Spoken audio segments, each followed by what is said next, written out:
Al comenzar con el Nuevo Testamento pasamos del ámbito de las sombras, los símbolos y la profecía, al sol radiante de la presentación del Hijo de Dios. El Antiguo Testamento habla acerca de él en cada una de sus páginas, pero lo hace por medio de figuras, símbolos, tipos y profecías, cada una de ellas esperando la venida de alguien. No es posible leer el Antiguo Testamento sin ser consciente de esa constante promesa en cada una de sus páginas: alguien va a venir. Alguien va a venir. Ahora, al abrir los Evangelios, ese alguien da un paso al frente y aparece en toda la plenitud de su gloria. Como dice Juan, y contemplamos su gloria, como la gloria del unigénito del Padre. Juan 1:14. A mí me encantan los Evangelios. Para mí son algunas de las partes más perennes y fascinantes de la Biblia, en las que vemos a Cristo tal y como es.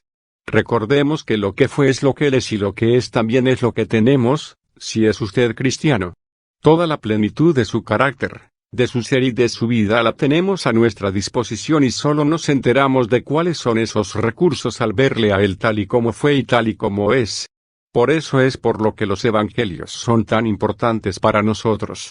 Con frecuencia la gente se pregunta por qué tenemos 4 Evangelios, pero hay una buena razón para que sea así. Es interesante darse cuenta de que cada uno de estos Evangelios es una afirmación exclamativa que se encuentra en el Antiguo Testamento. En 4 ocasiones diferentes, y solo en 4, en el Antiguo Testamento apareció una afirmación exclamativa que se hizo con respecto al Mesías, presentado siempre por las palabras «He aquí». En otro lugar leemos «He aquí el hombre». En un tercer lugar leemos «He aquí mi siervo». Y en un cuarto leemos «He aquí vuestro Dios». Estas 4 afirmaciones se amplían y desarrollan en los 4 Evangelios: en Mateo, el Evangelio del Rey; Marcos, el Evangelio del Siervo; Lucas, el Evangelio del Hijo del Hombre; y Juan, el Evangelio de Dios, la presentación del Hijo de Dios. Estos 4 Evangelios nos presentan 4 aspectos del carácter y la persona del Señor, aunque no son, estrictamente hablando, biográficos. En realidad son bocetos acerca de la persona de Cristo, son testimonios de aquellos que le conocieron personalmente, de aquellos que se relacionaron con Él. Por lo tanto, suenan auténticas y transmiten a nuestros corazones esa primera y maravillosa impresión que causó nuestro Señor a sus propios discípulos y después a las multitudes que le siguieron. No ha caminado jamás entre los hombres un personaje más asombroso.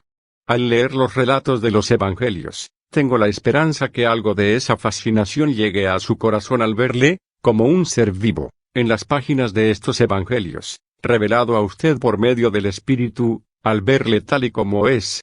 Mateo es el primer libro del Nuevo Testamento y aquí es donde la mayoría de las personas comienzan a leer la Biblia.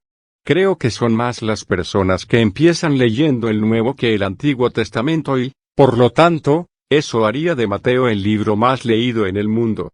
De hecho, Renan, el escéptico francés, dijo acerca de este libro: este es el libro más importante de toda la cristiandad. Además dijo, Mateo es el evangelio más importante que jamás se ha escrito. Pero también tiene sus críticos. Hay quienes afirman que este libro no contiene otra cosa que las leyendas primitivas de la Iglesia que fue creciendo alrededor de Jesús y que estos relatos no son históricos, que este libro no fue realmente escrito hasta el siglo IV después de Cristo. Por lo que dicen que no estamos seguros de hasta qué punto es realidad. Otros críticos afirman que este es solo uno de muchos evangelios que circularon.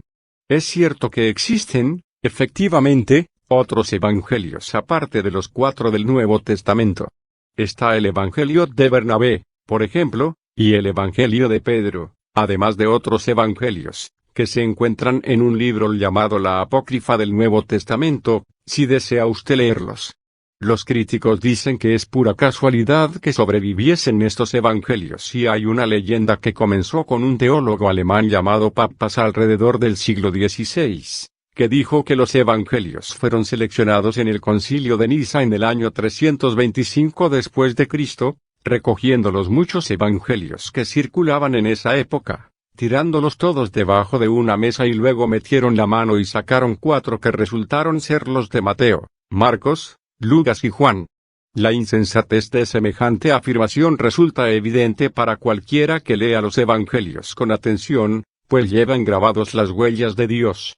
La pauta seguida por estos libros refleja la huella divina y no es posible leerlos o compararlos con el Antiguo Testamento sin darse cuenta de que proceden de una fuente inspirada. Además, basta con compararlos con los evangelios apócrifos para ver lo insensata que es semejante afirmación. Como sabe usted, este evangelio fue escrito por Mateo, al que también se le conocía como Leví. Era un publicano, y los publicanos eran aquellos hombres que cobraban los impuestos al pueblo. Su nombre significa el don de Dios y el llamar a un cobrador de impuestos por ese nombre indica claramente que estaba convertido. Fue posiblemente nuestro Señor mismo el que le llamó Mateo, de la misma manera que a Simón le cambió el nombre por Pedro. Y posiblemente los nombres de algunos otros de los discípulos.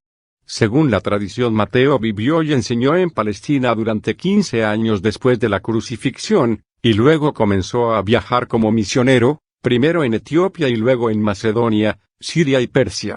Finalmente falleció de muerte natural bien en Etiopía o en Macedonia, pero esto no es seguro.